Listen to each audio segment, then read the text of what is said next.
Bonjour et bienvenue à cette vidéo qui se veut pédagogique sur un plan juridique. Et aujourd'hui, je vais m'intéresser à une question, celle de savoir si la loi a vocation à s'appliquer aux faits antérieurs à sa date d'entrée en vigueur.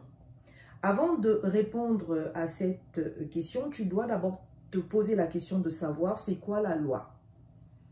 Une loi est une règle qui est votée par le Parlement, à savoir l'Assemblée nationale et le Sénat.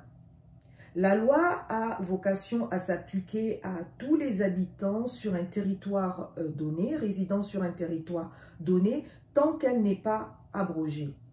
Son applicabilité est garantie par le fait qu'une fois elle est votée par le Parlement, le président de la République doit la promulguer et ensuite elle doit être publiée au journal officiel.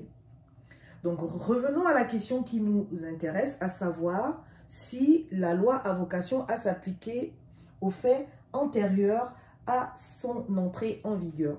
Cette question renvoie au principe de la non-rétroactivité.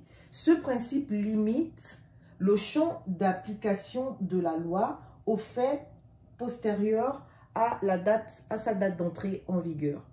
Autrement dit, sont exclus du champ d'application de la loi les faits qui sont antérieurs à sa date d'entrée en vigueur.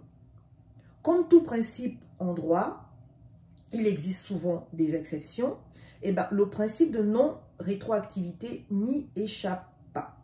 Donc, il existe plusieurs exceptions à ce principe, mais aujourd'hui, je ne vais évoquer qu'une seule d'entre elles. Donc, une loi peut rétroagir lorsque le Parlement l'a expressément indiqué.